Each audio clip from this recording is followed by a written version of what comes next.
أنا زهقت. كل يوم مذاكرة حرام، ومفيش حد بيساعدني، والمناهج تقيلة قوي. ليه الدرجات قليلة مع إن إحنا بنذاكر كل يوم؟ أنا مش فاهمة. أنا بشرح لكم إيه أصلاً؟ كل يوم دوشة وشدة أعصاب وزعيق. أنا فعلاً زهقت وتعبت. السلام عليكم. وعليكم السلام. ازيك يا أحمد يا حبيبي؟ كويس إنك خلصت بدري. يلا غير هدومك عشان تلحق تذاكر وتعمل الواجب اللي وراك. واجب إيه؟ أنا مش عندي واجب عشان الميس بتعمله معانا كل يوم، عشان لما نروح يبقى عندنا وقت فراغ.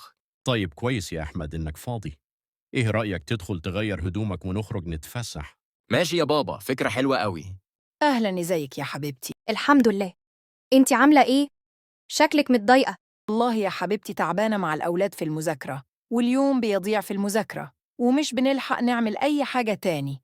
ومع كل ده درجات الأولاد في الامتحانات بتكون مش كويسة، ومش بنقدر نخرج ولا نتفسح بره، ولو خرجنا بيبقى في تقصير في الواجبات والمذاكرة. ما عندكيش حل للمشكلة دي؟ أنا مش بذاكر لولادي لأن أكاديمية ذا صن عندهم نظام متابعة، وهي اللي بتذاكر لهم وبتخلص معاهم الواجبات اليوم بيومه، وبيفضل عندنا نصف اليوم فاضي ونرتاح فيه. إحنا بقى مش بيهمنا المنهج فيه إيه، لأن ده كله بيتم شرحه وحله مع متخصصين ممتازين، وكمان متاح النظام ده لكل المناهج، سعودي، قطري، إماراتي، كويتي، وأي بلد تانية.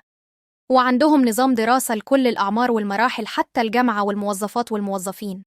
وبالمناسبة هم أول أكاديمية تعمل نظام المتابعة المريح ده. بجد شكراً إنك عرفتيني بيهم، أنا لازم أشترك لابني معاهم.